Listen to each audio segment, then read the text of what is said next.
so I thought you were a doctor. That's great. Some great videos out there. Yeah, no doubt, no doubt. So, Zachary, if you could you give us our background for today? We're gonna, in honor of our special guest here, we're gonna have a special background for our viewers today. So we'll leave it as a surprise until it pops up. Anyway, so while we're waiting on that, so yeah, Alan, if you wouldn't mind.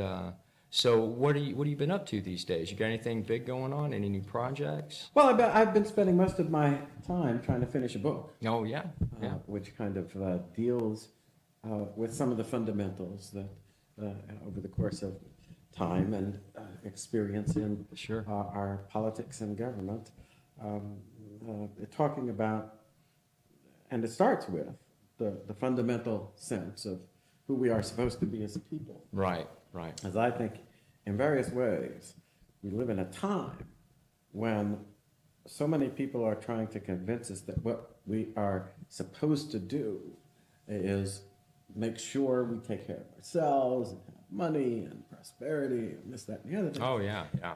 But in point of fact, when the country was founded, the first prerequisite was to make sure you're walking a walk that is according to the laws of nature and of nature's God.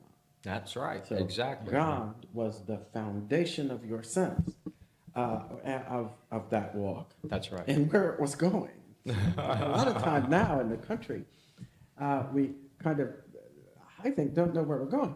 And though I'm a great fan of Donald Trump's, I think at the end of the day, we have a little bit lost that sense. Oh, absolutely. That something about the United States has to do with more than what we are doing for ourselves. Yeah, yeah. More even than what we might be trying to do for other people. That's exactly right. Because mostly it was predicated on what we have the right and necessity to do. Well, it's biblical in terms of principle. God. It's biblical principle. It's what it is. Yeah. You know, many people forget that our nation's founding was specifically for the furtherance of Christianity first. In fact, behind us we have one of our most beautiful flags here in the United States of America, an appeal to heaven. And this flag actually started with the colonies. Mm-hmm. This was something that they used to do whenever they were in crisis or facing some sort of challenge. They would have a national appeal to heaven. And boy, are we a long way from there, aren't we? Yeah, it's amazing how when we forget our foundation and forget what we're supposed to focus on in the world, how we can maybe impose ourselves even on others where we have no business. Well, see, because I think human beings, if you forget what was the first premise of the country, that you are actually walking a walk to which the laws of nature and of nature's God entitled you. Right? Correct. But that entitlement is not the sense of somebody putting money in your pocket. No. And so forth. No, it's a way of walking the walk that then pleases God. That's right.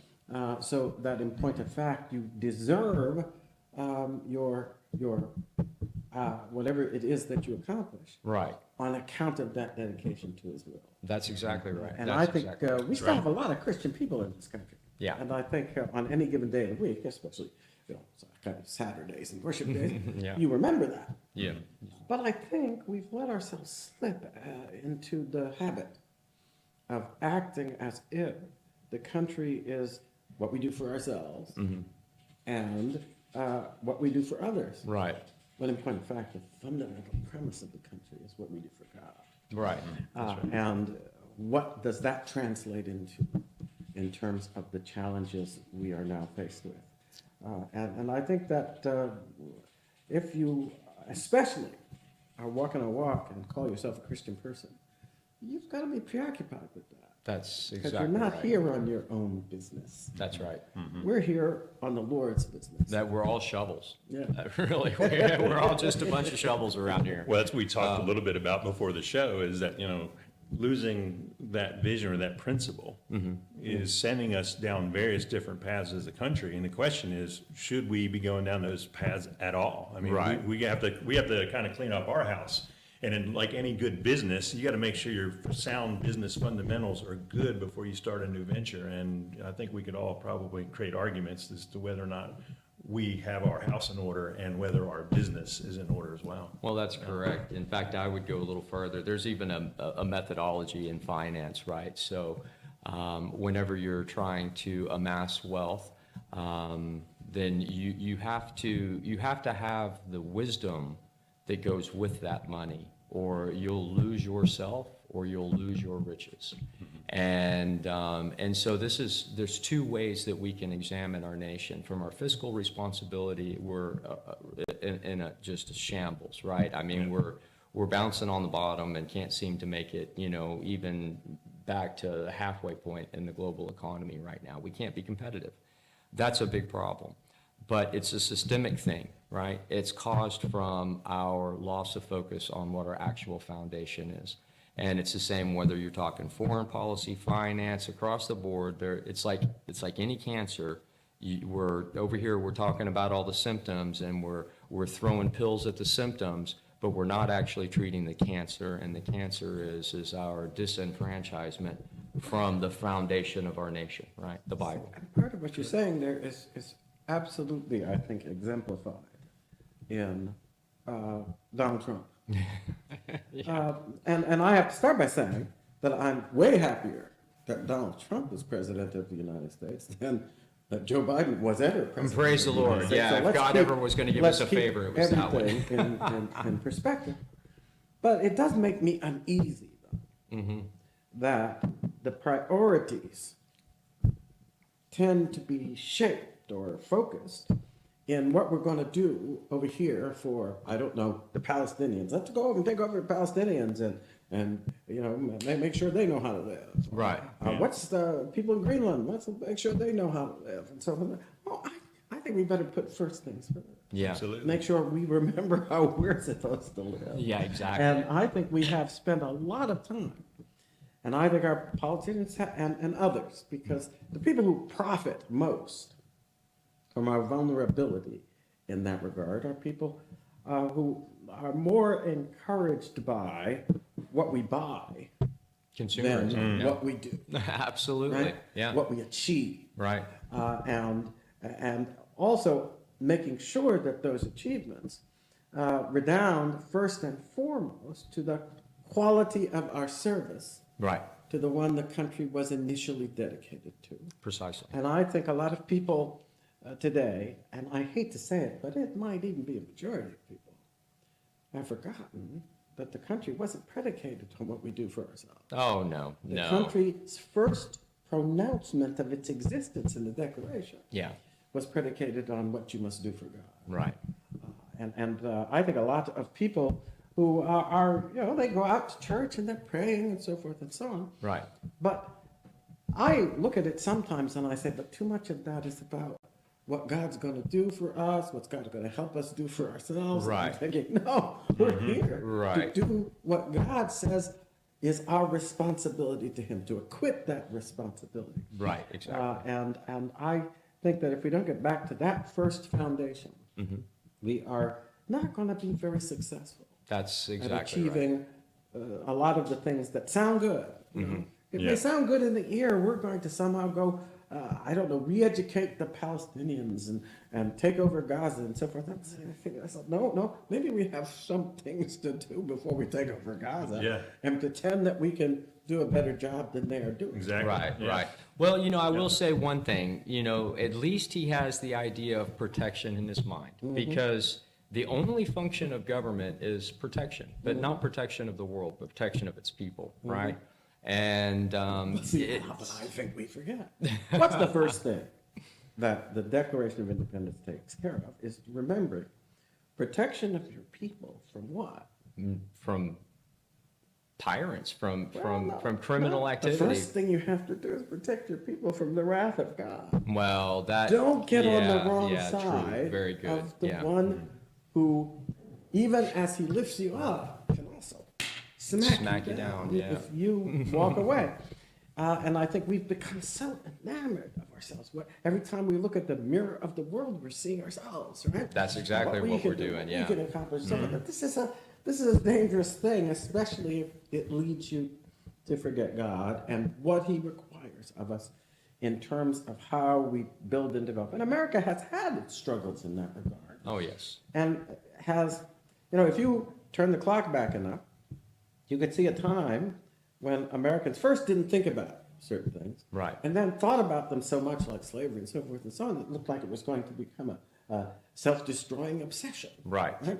But we got through that because people were able, I think, to remember who they serve.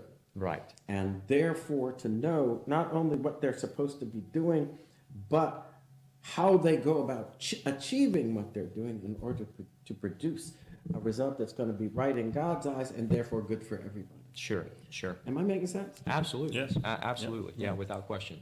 So, it's very interesting that as a nation, you touched on something that was really important to me. It's like looking in a mirror. It is looking in a mirror because our government is the representation of the people, and we're very quick to criticize and we're very quick to complain. But what do we actually do about it, right? The people have got to, the people, we the people, have got to remember that whether you agree with it or disagree with it, it matters not. It is the fact of reality that you live in a country that is built upon the bedrock of this, the Word of God, and all of the laws, all of the systems of governments, all are derived from the law that's in here first. And so you are the responsible party for what we share in being a one and however many of owner we are of this great nation. We need to learn how to be fiduciaries and we need to learn how to be stewards. That's our contract with the Creator. And our forefathers knew that. And that was why they went to such great ends to ensure that that was protected for generations to come. And we need to honor that. And so we need to go back to having a national appeal to heaven. In fact, if you see this Trump, which I hope that happens, I hope that you resonate with this message that an appeal to heaven is what your nation needs. You are our representative. You are our man in that plenary oligarch that we have right now. And it's your responsibility to hear our words and to answer to the will of the people and not your idea of what you think is a profitable thing for our nation. Business is good. Don't get me wrong. I do business myself. It's a good thing.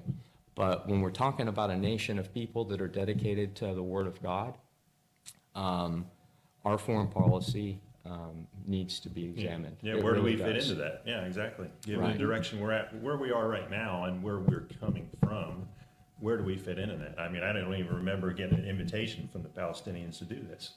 Yeah, no. So why again are we doing what we're doing? And that's a big question. you know? Well, I mean, if we drill down on that a little bit, some of the things that I guess make me uneasy when I look at what has been going on in the Middle East.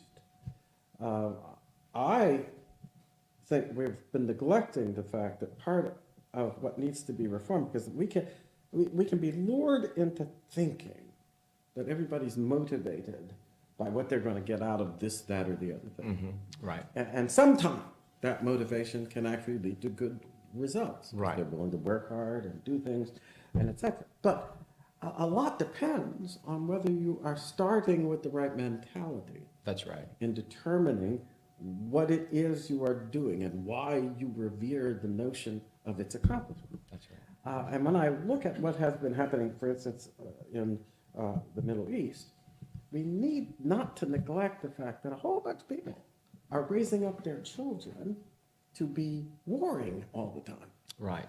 to think of themselves as what you were born to do was go out and kill other people. Right. Right. You have to do something to address that, because if you don't, you're going to be dealing with the consequences of that vocation, Well, that's no matter what you do. That's a risky endeavor, though, because that's when the chickens come home to roost, isn't it, Alan?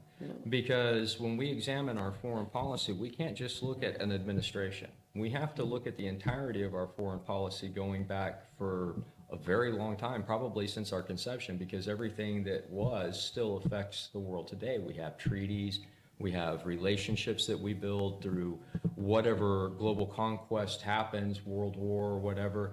And it's like, as the narrative changes, the politics change. It's the bureaucrats that change it. It's very interesting to watch that dynamic unfold. So if we look at, like, if Donald Trump actually wanted to do something for the Palestinian people, what he would have to examine would be the situation going back to when the Russians still occupied Afghanistan and we were in the Cold War.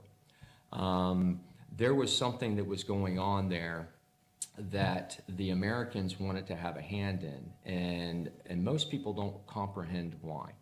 And it had nothing to do with the Afghani people, it had nothing to do with the land, it had everything to do with a product that they produce in very large quantities, and that's opium.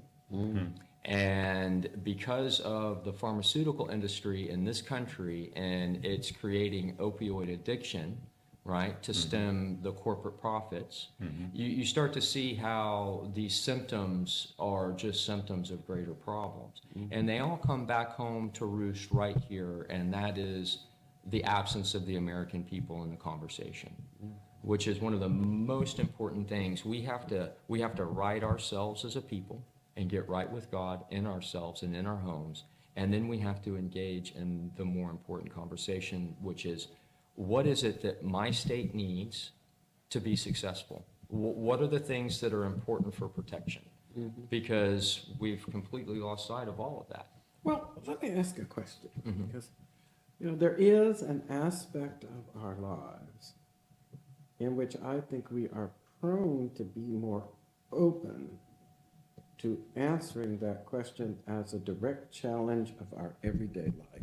Absolutely. And that is when you have a family and are raising children, which I think may be one of the gifts of God to us. It has to be. Because that then leads you to recast your mentality. Right. In a way that is not just about what makes you feel good, because it has to be what good you are doing. That is correct. For those whom God has entrusted to your care. And that then carries over to the mentality that you apply to what is in order as a citizen. But I think part of the problem we have, and it's exemplified in my mind when we have discussions like this, by the challenge of what's going on at our southern border, and the fact that it represents with the cartels and all of this. Oh, yeah. An aspect of our current life that I think is part of our neglect of our duty Absolutely. to God, right? Because we've been so used now to thinking that you do what is good for yourself and what makes you feel good. Right. Oh, yeah. No. That and idea what, went what out of... contributes mightily to the dependence on these wicked drugs and so Right, forth and so right. on, is that sense you do what makes you feel good, Right. as opposed Instant to what gratification. will gratify the one who made you, Right. and what is good for those whom he has entrusted to your care. That's you understand? right. That mentality that used to be pervasive, which is the mentality of child rearing, which then, in a sense, introduces you to a sense of obligation that then, I think, becomes more and more not just a duty, but how can I put it? A joyful vocation. Right. Something Yes. that allows you to feel full of good things. Well, I point the finger at the 80s. I really do. I mean, in my assessment of our history as a nation, the 80s was the time when this idea of me took center stage. And it was not just the me that was the catastrophic aspect. It was the consumerism that was being Absolutely. created Yeah. to create the state of me, right. right? Clothing, It's technology, interesting how programming, all those it things. all comes down to the money. It really, like, the love of money is really the root of all evil, maybe. That or ego. I mean, you could sum think it up as ego. You're right, but it's part of why this keeps coming back to my mind, because part of the corruption of our ethos has to do with the fact that the moneymakers now have realized that they can make more money by corrupting the character of the people than by promoting good character in the people. You see what I'm saying? G's gonna This be, seems to be almost the bedrock premise of their pursuit of money. Yeah. The pursuit of money isn't always evil, no, but it No. is almost always evil when you're only pursuing That's- it for the sake of the money. when it and becomes never obsession. That's right. asking yourself what's that is doing for and to people. What energy are you putting into that money? And what Yeah. energy are you getting out of that money? You know, Well, are you you know- serving, or are you protecting, or, you know, what are you doing with that money? How do you help people? Brings to mind something here, or this conversation, G. Edward Griffin, The Creature from Jekyll Island. You know, I mean, what a great book. But, you know, it's interesting because one of the things that Andrew Jackson touted about his presidency was his victory over the bankers in the banking wars. And he did defeat them to an extent, but he didn't destroy them and rout them from our nation. It's these international bankers that really are the puppet masters behind the whole show. For sure. And it's the influence that they've created with their FRN and their fractional lending system. You know, even Woodrow Wilson, because of his engagements with Colonel Mandel House during his presidency, even Woodrow Wilson in his own memoirs towards the end wrote how unhappy he was because he had essentially sold his countrymen out. Yeah, it's astounding. And, how- and that was a thing. I mean, Wilson exemplified it. Eisenhower, when he was stepping away from the presidency, That's right. that was the heart of his warning That's right. to the country. And I think that part of what has happened during the course of my lifetime is that we have sort of shut the door on those warnings. Yeah. Yes. Because, in a sense, what is the immediate experience of most Americans? Well, It's the preeminent sense that we are number one and that we have all these luxuries and other things that are now available to us. yeah.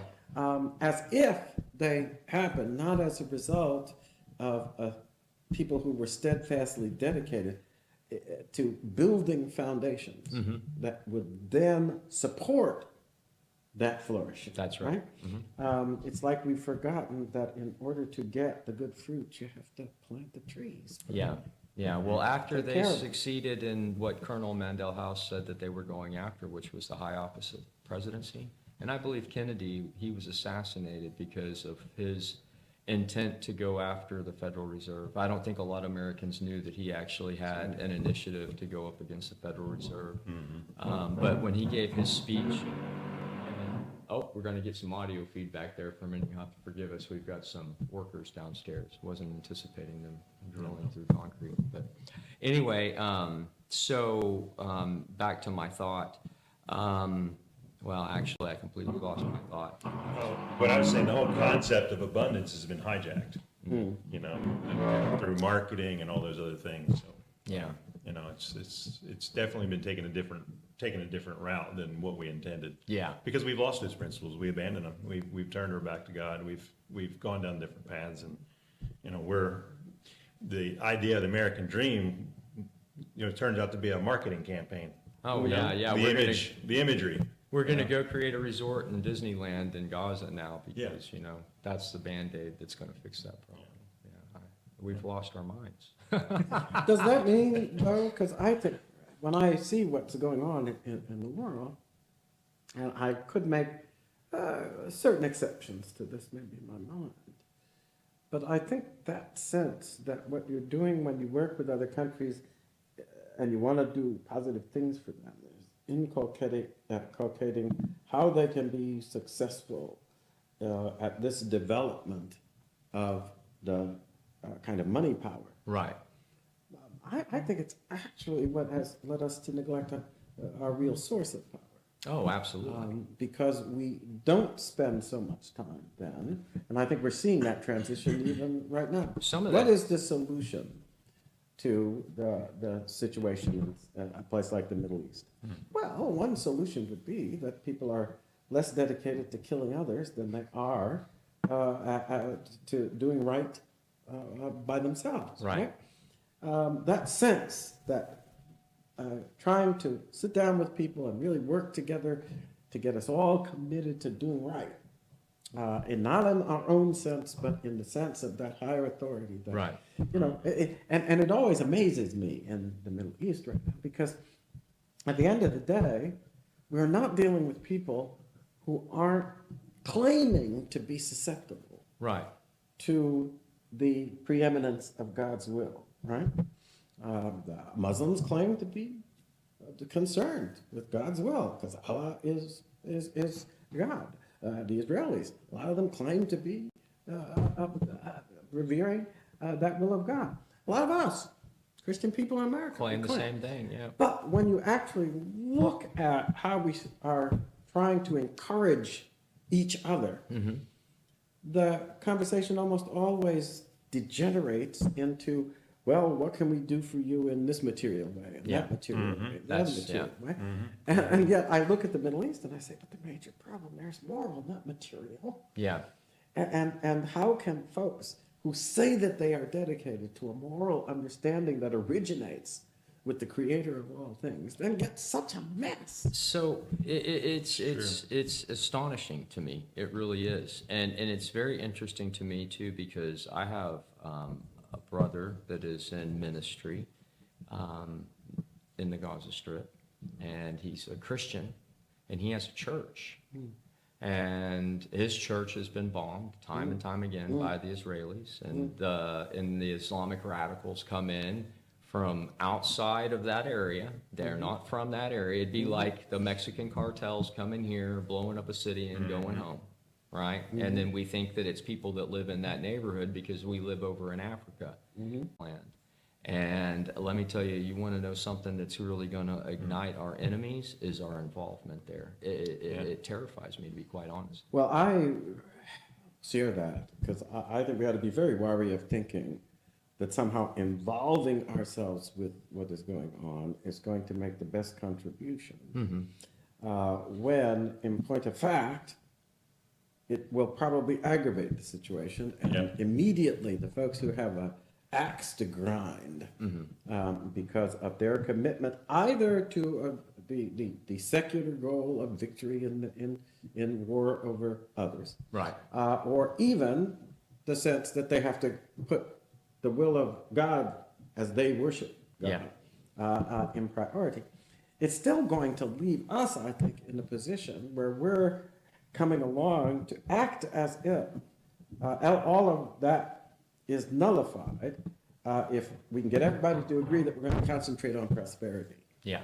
It's not going to happen that way quite in that context.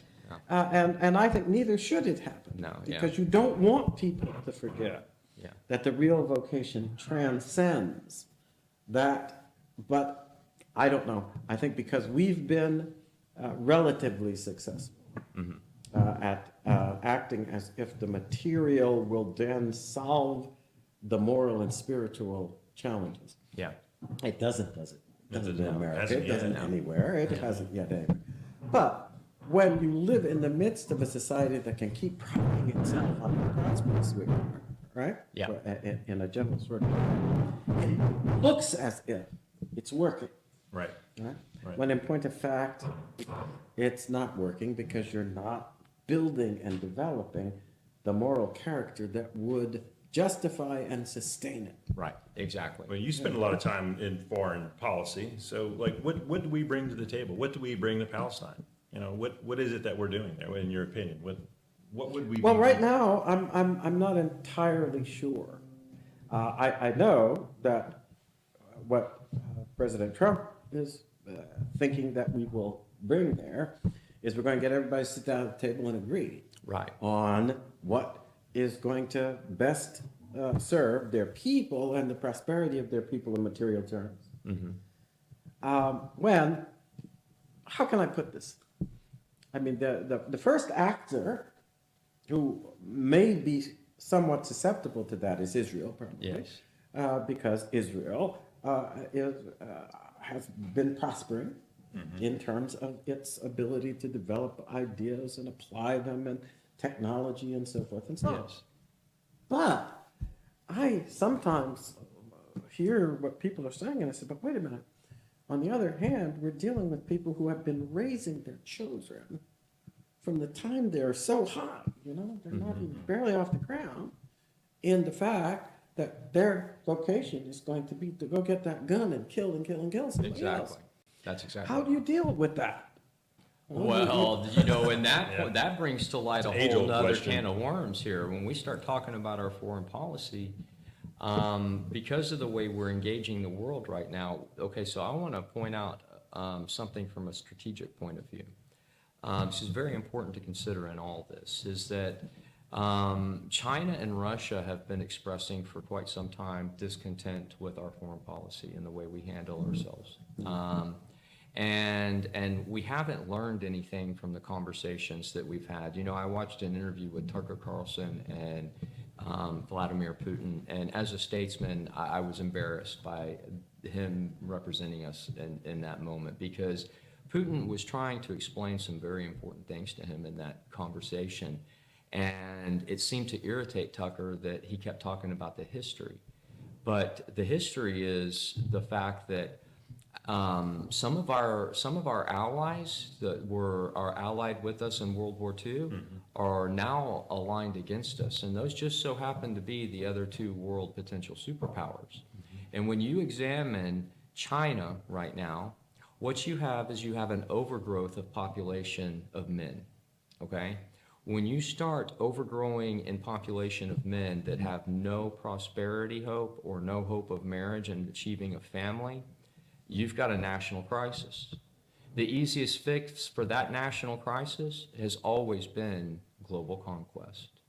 And so there is a loaded, well, I would say that's what is that? That's a powder keg that we're sitting on there. See, with China. and that's not just, I think, theoretical. No. Because I think it is actually absolutely clear in the way Russia has been dealing with Ukraine. Exactly. And people think that it's all about Ukraine. But it's actually all about giving, especially, I think, males in Russia, something to do. An opportunity to have That's it. entertainment. Otherwise, they devolve into criminal activity. They form mobs and street gangs. And I mean, you know, the Persian Gulf War was probably our saving grace with those issues here in this country, because at that time that the Persian Gulf War was kicking off, there were so many men, they were so bored that in places like Los Angeles, they were rioting and killing people. I mean, it was a tremendous experience. Now, of course, that was fueled by a lot of the nonsensical media, so-called media, lamestream media, if you will. But yeah, it's definitely, it's been proven time and time again for, you know, our recorded history that when we see sociologic changes like this arise in such a rapid pace, that it leads to one thing and one thing only, and that is the need for global conquest. So I would say that we're setting Where ourselves does up. that put the United States, though? Oh, 'Cause I no. think, to be frank about it, one of our virtues was that we had for a while people who were preoccupied in such a way that only one war loomed over this country for a while. Right. And that was the war that was eventually fought to deal with the issue of slavery, right? Right. Now, apart from that, Americans kind of were out there doing what I think you and I would agree is what we're supposed to do. Right. You go out, you raise your children, you build your family, you farm, you start businesses, you do what's necessary to contribute ultimately. It That's sustains you, but it also contributes to the good of the whole. But I think more and more, we're living in a situation where we have kind of taken for granted what resulted from that, which is a country that is pretty still, soundly grounded in the fruits of those endeavors, Right. Those, and yet living in a world in which what we're now offering to our populace no longer allows you to satisfy yourself simply with that achievement. Yeah. I mean, discontent is at an all-time high. Suicide rates are through the roof. You know, we have we have a systemic problem that is now plaguing our minds even. It's, but again, you know, there's a simple answer, right? The cure for the cancer. Let's get God involved, right? Let's take the God pill. See, the God pill is a good thing to take because it awakens you to the fact that it's not just about what you're doing. Yeah. It's about what you have forgotten that you should be dedicated to. Precisely. And I think that the more we can awaken that sense, the more people will then become preoccupied with things that are fruitful for them because they're doing good and fruitful for others because they need that good to be done. Yeah, that's right. You know, I'm gonna bring something bad to light real quick, okay? All right. You know, we're talking about this, and one thing that rang in my mind was the fact that recently, we're not too far from an area that was plagued with some flooding, North Carolina. Very tragic situation. You know, there's still suffering, immense suffering going on in the area. And one of the things that's transpired right after the flood was the Amish communities showed up en masse to start building homes. And they built many, many homes and started to house people before it was getting cold. But, you know, the authority, the perceived authority there, the county officials shut them down. And so they didn't have a certificate of occupancy. You can't have a certificate of occupancy. Threw them out. I mean, you know, talk about the result of what we're actually talking about here is when people come forward. I don't know how many of you know much about the Amish, but one thing I know for a fact about the Amish, when it comes to carpentry work, you're never going to find a better carpenter on the face of the planet. And when it comes to building structures, these guys are the master. Not getting a certificate of occupancy from an agency with, like, I don't know how many generations of experience is just flat out foolishness. Well, it's like the conversations that we had. What is the role of government? Well, for protection, equal protection under the law. I mean, I don't see where that applies in this case.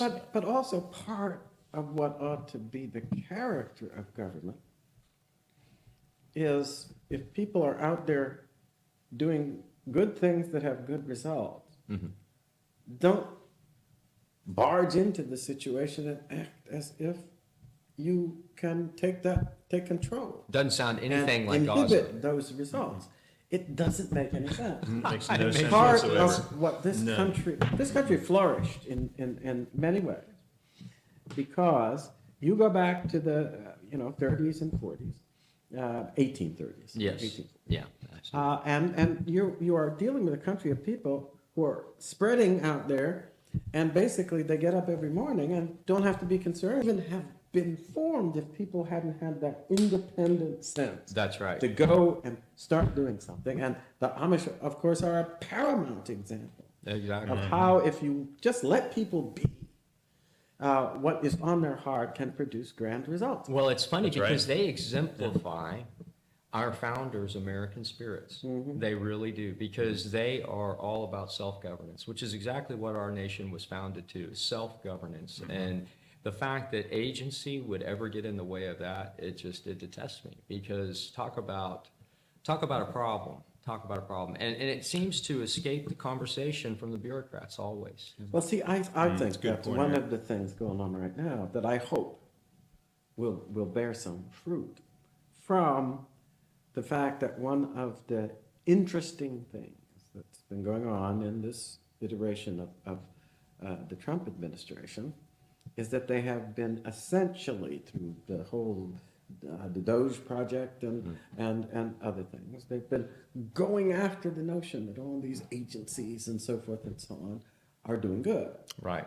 Because what we have to have is all these people meddling Right. in the affairs of folks who would otherwise just go about their business and do pretty well. Thank you. Yeah. And I think that's a good thing. That may help, at least in some part, to get back to a mentality that realizes that the aim of government is not to rule. That's right. The people are supposed to be the rulers of our country. Yeah. And the government is supposed to be an instrument, not to interfere with what folks are doing, but to essentially, when they look around the situation and say, well, if we work together on this, and we get everybody to agree, maybe we get, and that's where government has a role, but it is not a productive role. Do you see what I mean? Right. It's a role that results from people who are already productive and understand what needs to be done. That's exactly correct. That's right. But instead, you know, we have people in Rhode Island that are more concerned about California than they are Rhode Island. It's astonishing to me, our disconnect from reality. I mean, as a nation, we have totally it's like I don't know, I can't even put it into words. It just astounds me. But at the end of the day, we have to have a national appeal to heaven.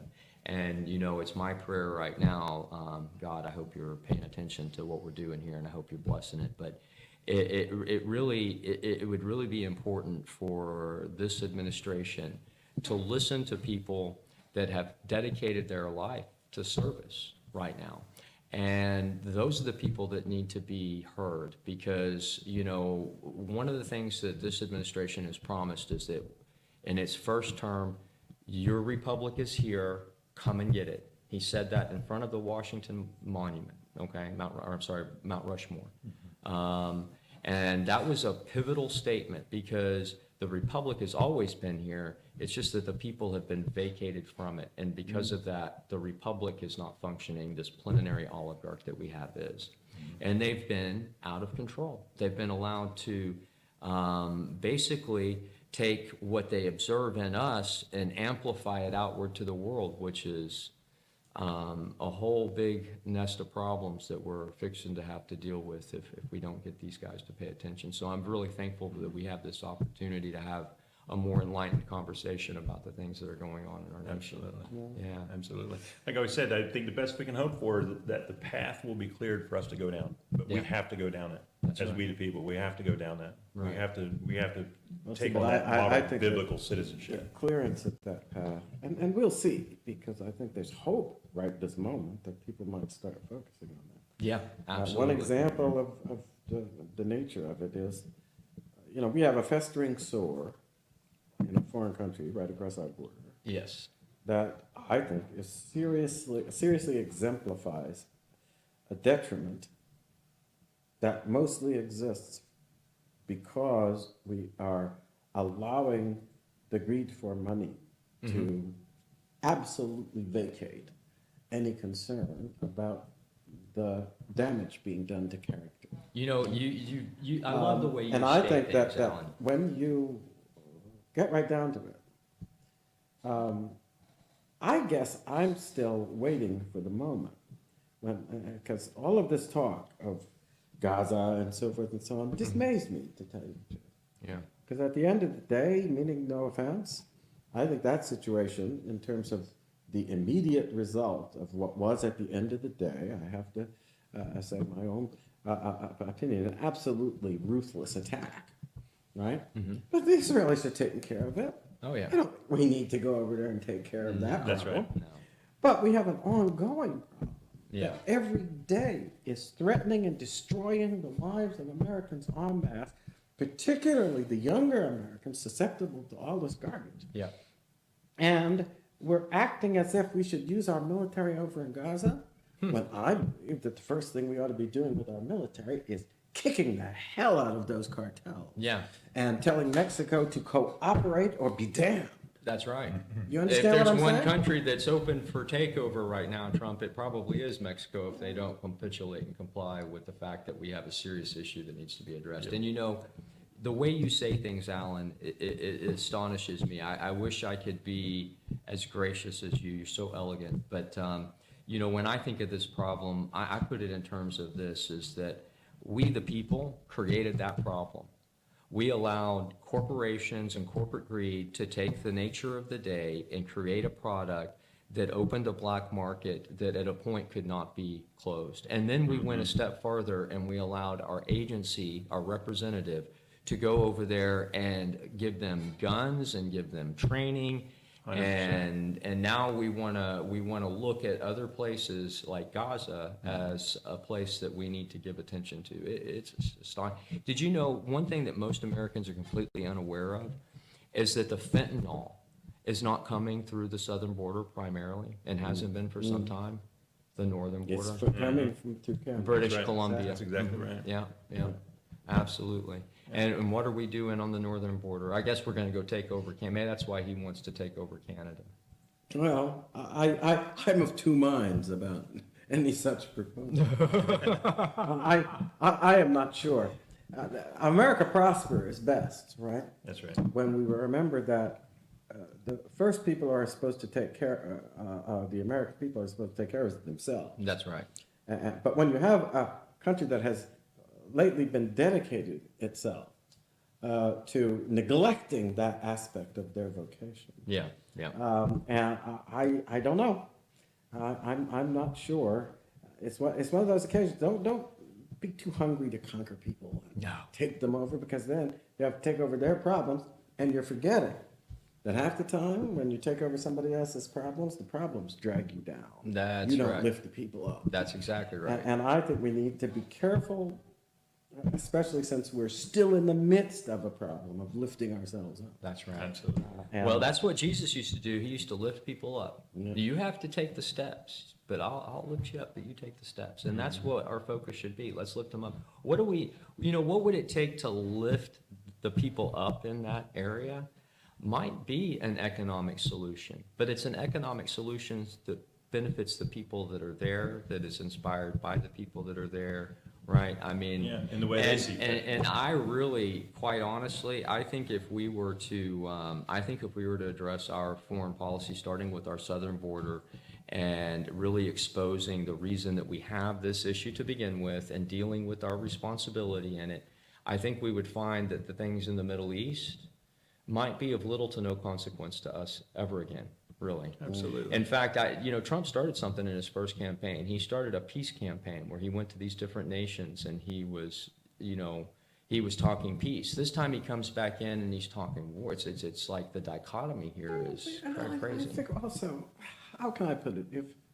If you got to deal with two different situations, and in one of the situations, somebody's already taken care of a lot of it, and doing pretty well, thank you. Why would you think that you need to get involved in that situation? Just let them do what they're going to do. what right? they're going to do, because they're doing it pretty well so far. Right. And I look at the Israeli response to that attack on October the 7th. I don't know what the Palestinians were thinking. Yeah. But in point of fact, it required a response, right? That then puts the Israelis in a situation where they have to fish or cut bait in terms of the responsibility to try to produce an outcome for what has been a successful military adventure so far. Right.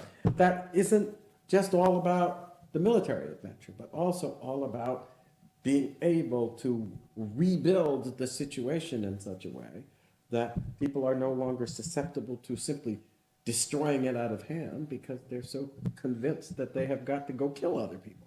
Yeah. And I have to say, one of the things that struck me as I've been following as events is people think that what I just said is, I don't know, abstract. No.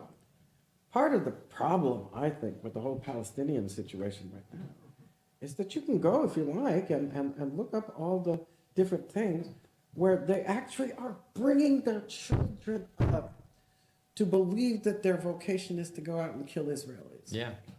And I got to say, we have to take account of the difference. Yeah. Okay? In Israel, people are being raised up, but a lot of it has been to become business people and scientists and this, that, and the other thing. Of course, if you're going to force them into it, they got to defend themselves. And they've proven very successful at that. But they wouldn't have taken on the chore of battering the Palestinians into the ground. They would have been, they would have had their little music festival, gone home, and the world would still be clicking over without all this killing and disaster. How do we produce a situation in which folks start thinking that their vocation is to kill others? Well. Even others And where that vocation puts That- them in danger of being destroyed en Doesn't masse. it come down to just imagery? Well, that just that's just, opens it's just Pandora's all imagery. box, really. That kind of opens Pandora's box for me a little bit. Yeah. Because, God's people are the Israelites. That's God's people to me. That's where my heart is. That's where I was taught. That's what I was taught. And God said in the Bible that he cast them into the wind, right? Because they were following Moloch. They would rather worship idols than worship the one true God. They denied Christ, and they were cast out. And they were punished. And they have been punished and punished and punished and punished and punished. But you know what? It was almost a form of punishment to them to take them from World War II, from that trauma, and put them in the Middle East.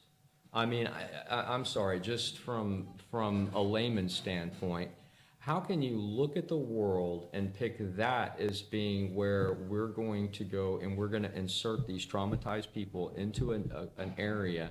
Now, of course, they have just as much claim as any of the other people in that area, but the world's involvement in the creation of the Israeli state is what created this issue originally. I see what you're saying, but I'm sitting here thinking to myself, though, that the ultimate decision, and I remember reading about this many years ago, because there was a choice people were making. Right? Part of that choice might actually, in its aftermath for Israel and for Israelites, the Jewish people, and other parts of the world, was because they already, the Israelis already had a very good relationship with people in Uganda. And so the first thought, not the first thought, but part of the thought, was that they would go and establish a Jewish state, taking advantage of this friendship, taking a little land that the Ugandans would be perfectly happy to give, and they would develop it. They decided no, they wanted to go back home, right? Because that was the land that God had set aside for them. And I think part of the problem is that, and I still wonder about it these days, because if you are going to make the choice for the land that God has set aside for you, then you'd better set aside in that land a lot of time to take care of your responsibility to God. And that's not what the founders of Israel did. That's exactly, They founded it on a secular basis that forgot that they were actually relying on the proven fact that if they honored God, God would honor them. Well, And what had that's right. allowed them to be dispersed in the first place was that they forgot that. And I can't help it. I'm sorry. Why are they doing it again? Yeah, and you know, again, I'm just from a spiritual standpoint, from the Word. Let me just take it from the Word. If God chooses to do something, and we decide that we can circumvent God's decision for us and do what we want, well, I think there's going to be a price to pay for that. That's right. And I feel like that this whole, and this is the main reason why my opinion is that we do not belong there, is because that is a problem that has existed for those people since the dawn of time. And they're going to have to figure out their own issues, just like the Palestinian people need to figure out their own issues. That's what makes a nation a nation. Language, borders, and culture. And society will have that it's going to change. Things are going to change. But you get a choice in how those things change. And you can focus on what's important to your foundation, right? What is your foundation, and focus your energy there. Or you can choose to focus on something other, which we're finding time and time again that when we have bureaucracy instead of a representative form of government, that's what's taking place. Time and time again, yeah. It's very tragic. I see the situation from both sides of the fence, and it's impossible to choose a side in a situation like that. It really is. We the people becomes a much bigger, You can't bigger picture. go, because part of my sense, because when I was in the State Department, I remember getting buddy with one of the assistant secretaries, and traveled around a good bit with him in Africa. And one of the things we did was visit some places, and there were a lot of people may or may not know it. There were a lot of Palestinians who have made their home in various parts of Africa, and doing quite well, thank you. Yeah. And I came away from that experience actually with a great sense of appreciation and fellowship with the Palestinian folks that we met, and that was the first real experience I had had. Yeah. Of folks, and I look back on it, and I find I just can't make the situation today jive with what I saw in those folks then. That's right. Something is not right It's called Hamas. when the rightness that prevails in the hearts of people is being suppressed Yeah. in order to, I don't know, deal with and foment a perennial conflict with people who, how can I put it? Though they're warring and so forth and so on, they're very much like each other. Yeah. You understand? And something. Stockholm Syndrome. Stockholm. You get Hamas, you get an agency, you get a group, some people that think that they know best, and they start taking actions that suppress the people and put the people in a state of fear. But who is the? See, and this I think is the ultimate problem. And I don't know that we even come anywhere near dealing with it. Because the ultimate problem that's right now, I think the key to everything in that situation is Iran. The mullahs have got to go. We shouldn't essentially have abandoned our relationship with Iran in the first place in order to let them move in, take over, and essentially create a state where the will of these mullahs has determined the fate of all of Iran. Yeah. And is it to the good of the Iranian people or not? Well, it's our foreign policy yet again. Mm-hmm. When the money's there, we're there, but when the money's not there, we're nowhere to be found. That's what we do, here in the United States of America, is we chase the almighty dollar instead of God. And so you're right, Al. I mean, like... Because Hezbollah and Hamas both Yeah, are creatures yeah, of the Iranian mullahs. And ultimately, it seems to me that it is the hunger and thirst of the mullahs for total sovereignty over that area that is embroiling people in perpetual war. It's interesting that you would state it like that, Al. You said something, and this is something that is very misunderstood in our nation, especially during these times. You said the mullahs wanted absolute sovereignty, meaning that they wanted their sovereignty in accordance with what is theirs in this world, right? Like we all have. They wanted their sovereignty to usurp that of the other sovereignties of the people, and that's in the people, not the state, but over the people. It's very interesting how that plays into a lot of these conflicts, because we have ideologies that here in the United States of America we don't fully comprehend, that are playing out in our foreign policies. And this is part of the reason why I think that the bureaucrats are able to take these types of actions that put us in such bad position with our former allies. Again, going back to China and Russia. Had it not been for China and Russia in World War II, we would have been in some serious trouble. But when we go in another country, like Palestine, are we not doing the same things? Are we not imposing our will into that country Well, without? that's exactly... But right now, we are not doing that. No, not yet. But why would we want to do it? Why Exactly. In other words, I Yeah. think you can, in various ways, talk to people, work with people, and so forth and so on. But the idea that you are going to go over and control the outcome instead of them, involve yourself, therefore, it seems to me, because they're not going to say, yes, massa, and do what they're told. Right. And then we're going to have to go in with our troops and kick some butt. Yeah. And I'm thinking to myself, why do we want to foment that? Yeah. Yeah. When, in point of fact, if we approach it in another way, I think there are already signs, by the way, that the fact that the Hamas and Hezbollah forces both, they wanted a war, and they got it, and they're losing it. That's right. I think that in some ways you could look at the situation actually as it stands on the ground. They've lost it already. Oh, yeah. Okay? And they would like to sue for peace now. Yeah. At least I noticed that about Hamas lately. Yeah. They want to stop it. Oh, we got to find somewhere to stop the shooting Right. so we can, what? Probably so they can go rebuild their ability to make Regroup. more That's war. exactly but, right. But it shows that nothing good came out of this for them, right? I don't think.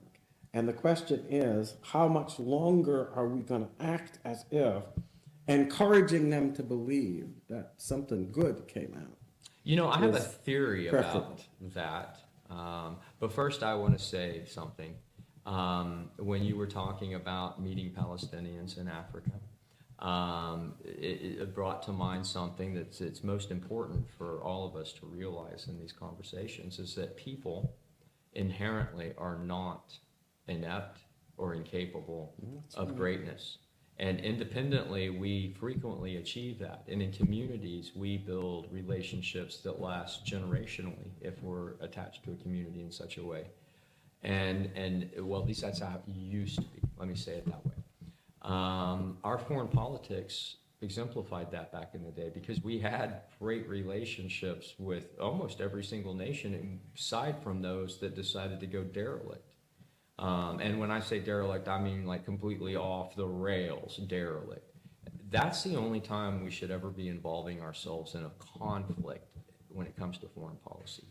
Other than that, it needs to be conversations. It needs to be solutions. It needs to be the addressment of an issue with solutions. It's a simple conversation. And it And requires we nothing also, because I think that the present situation with Israel and the war that has been going on has been entirely a product of the agenda of the mullahs, for they are responsible for the existence of both Hezbollah and Right. Hamas, as targeting Israel. But I can't help it. I mentioned earlier the good experience I had going around with a colleague of mine in the State Department at the time. And my impression of who the Palestinians are was, for a long time, informed by the result of those contacts. Yeah. And what we met were some of the most, I don't know, how can I put it, hardworking, successful, amenable people. People you'd be proud to call neighbors, You'd right? be proud to call them neighbors. Right. They were hardworking. They were doing something that I think did not smack of war and killing, but instead of building a future for themselves. And I can't help but think that part of the whole situation right now is that I'd just be willing to stake my life on the fact there are a bunch of Palestinians who are that way. Oh, yeah. There are sure. people who are generous and hospitable and hardworking. Can tell you for a fact that is the so, case. Absolutely. And all of that. Embroiled now in a war that has no rationale for itself, except, I think, the ambition of these so-called religious leaders to impose their sense of how you serve God Yeah.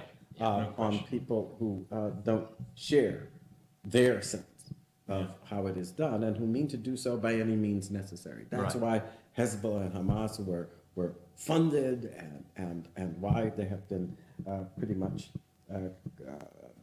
poised and then used So- to start this war with Israel. That takes me back to my theory. So, my experience in the world is somewhat unique, but one thing that I've learned through my travels is that groups like Hamas and Hezbollah, they are what is referred to as a mercenary force. Okay, whether they be combined because of religious beliefs, political beliefs, whatever ideology they may carry as a group, they are classified as such, okay? And with these types of organizations, it requires a great deal of money, of revenue generation to be able to hold yourself together. Now we're talking about two organizations that have held themselves together for decades, literally, okay? How does that happen? It's not just from one government, in my opinion, and this is my theory, my speculation, something I'm actually looking into. So when you have a group like Hamas or Hezbollah, they become very convenient in the field of foreign politics because they can actually shape narrative. And so it's my assertion, my opinion at this point, that these organizations are usually traceable back to a centralized agency that is funding and participating in dastardly things in the name of our people or their people or whoever's people to accomplish their ends. And I really think that if we want to, as a nation, we want to start picking and choosing battles, well, we sure have to do a lot better job of doing intelligence gathering for one, because we miss the ball over and over and over again. A part of the problem in the East is that, how can I put this? Well, I can put it bluntly. I think of Obama's administration, and I think of Biden's administration, Oh, Lord. and they both fed the same beast, Yeah. right? And when I say fed, I mean literally billions of dollars expended in order to support what eventually becomes the existence of Hamas, Hezbollah, all by virtue of the fact that we did a lot, those people did a lot of contribution toward what is the ability of the Moors, because they didn't, don't forget they Junior. didn't just go out and work for billions of dollars. Yeah. They got Well, billions of dollars also from that's- the U.S. government. yeah, but we can't leave out Junior in that equation. That was the trifecta of what in the hell is actually happening in the world, because we had a Republican president, George Bush Jr., who started this debacle based upon the pursuit of profits. A lot of people say this, that, and the other, but I spent a little time there. I might actually know what happened, so I'm just going to speak from my personal experience, and that is that that was manufactured. That was a manufactured war, hands 100%. down, and it was to generate the door opening to exactly what George Bush Jr. said, and that is the New World Order. He was a globalist through and through. I mean, Colonel Mandel House was a Houstonian. Those families have track records of sitting around the campfire figuring out how they're going to take advantage of others. Trust me, it's a sordid endeavor they have. But that opened the door to what Obama was able to capitalize and take advantage of. And of course, poor Joe, I mean, I almost look at his presidency as a crime against humanity, quite frankly, because the poor guy, I mean, what made Joe dangerous was the fact that he has no presence. Like, there's no personality in there anywhere. But wasn't that, because that's part of what made me always suspicious of the whole debacle of the Biden years. It seemed to me that he was a person who was already more than half vacant. Well, And yeah. he was being manipulated by people who filled the vacancy for purposes of their own. Well, he's essentially Obama's little brother in there, right? He's Obama. Like, that's who Joe was. He was an Obama. He was an extension of Obama. And I think that's something, if Doge wanted to investigate some craziness, that's one, because the former president, Obama, after his second term, he set up shop just down from the White House there on Pennsylvania Avenue so that he could actually direct operations for... A question in my mind. What's going to happen now? Because I think that Trump is doing some good things. Yes. And a lot's going to ride on what is the aftermath of those good things. Yeah. Because I think we're now ourselves in a situation where we've got two parties, only one of which has any real commitment to America. Yeah, absolutely. The other is operating according to an agenda that has a universal purpose that, in essence, regards America as fodder and tool. Yeah. And that's it. Well, and even in the Republican Party, I mean, it's a crapshoot nowadays. But yes, we definitely, partisanship is something that should be ejected from the American political system, I think, really. I mean, at what point did we start, like, I can remember a time in our country's history where we would talk about the candidates, but we would keep our opinion about who we might vote for to ourselves, right? Like, that was a personal decision, and you wanted to vote based on your knowledge of the situation. I hear myself saying this, and I'm kicking myself at the same time, because, the second article of the Constitution says that the people don't even get to elect the president. So I'm sitting here talking, and I'm like, That's another, that's another show. Feeding the narrative. No, stop. Stop. Oh, the indoctrination is real, folks. I promise you, man. When you grow up in a Rockefeller education system, you are doomed. Doomed, I tell you. Well, we have to get back together to talk a little bit about, because you introduce a topic that I think is profoundly important to the future of this country, but will require that there will be a kind of great awakening of Americans to the fact that our challenge right now is to get back what we, I think, are lured into believing we already have. Yeah. Which is a vote that determines the outcome. That's exactly right. I'm not sure that we have had that for most of my lifetime. That's right. Yeah. And I certainly came to be reasonably sure of that as I watched the machinations going on during Obama's rise, during Biden's rise. Yeah. But also, I think in the interim, the Republican Party has its problems in that regard too. Yeah. Something about the present arrangement is actually suppressing and stifling. Well, I like to call things goodwill as they are. participation of the American people. I like to call things as they are, and I say it's the administrative state. That's the problem. The administrative state has gotten involved in meddling in things that it has no business in, because in order for, in fact, I can't remember off the top of my head who I'm about to quote, but I know it was one of our Supreme Court justices, is that a constitution can purport to grant many wonderful things. This is true. But without an impartial judiciary, those are but mere empty promises. Now, when I look at the Supreme Court of the United States, knowing that that came from a former justice or maybe even a serving justice, I don't know, and I realize after doing a little research that they have a Dun and Bradstreet number, which is a corporate registration number, I asked myself, how can a corporation be impartial?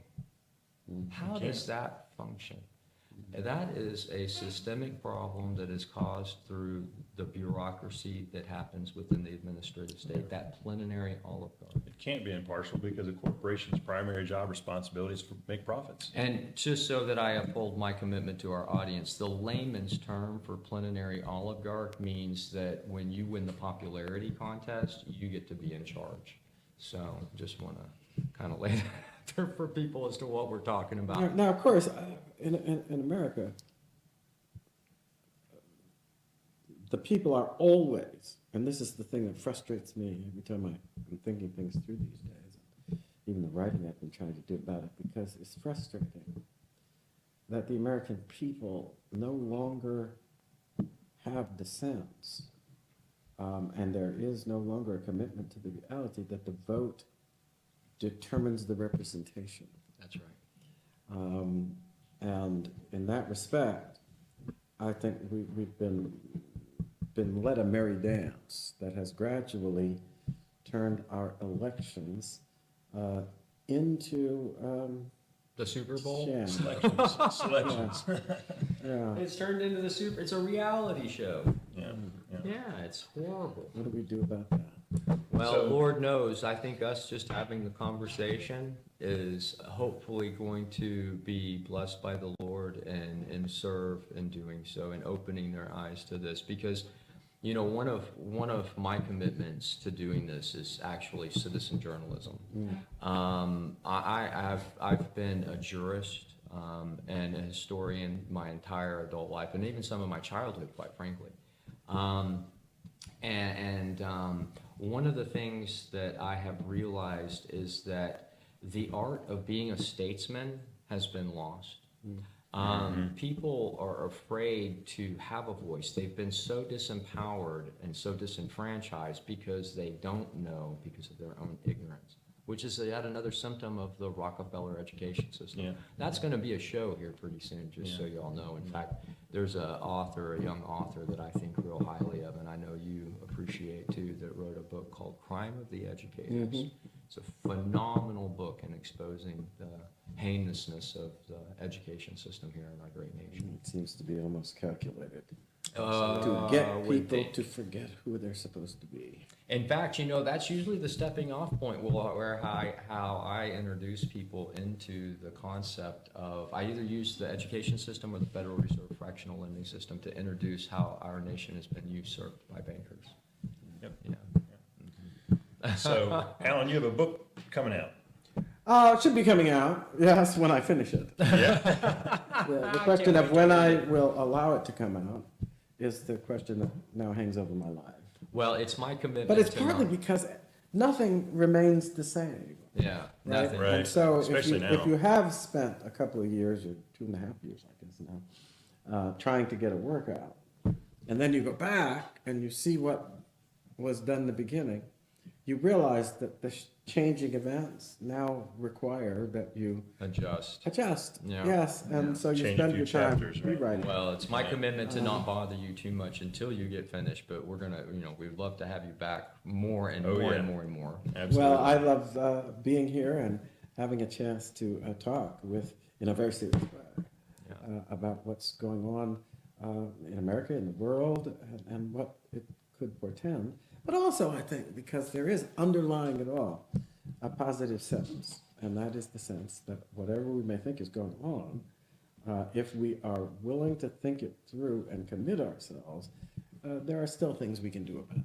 Well, that's true, and we do still have our tenacity as a people, right? That's one thing that will just need to be activated in that. And this is our tenacity, and then hopefully our recommitment to the rule of law, which is God's law first. And helping people remove fear. That's the biggest, I don't know that's the why, biggest hurdle. but what flashed through my mind when you were saying now was a kind of absurd I gotta hear that. position, because it was God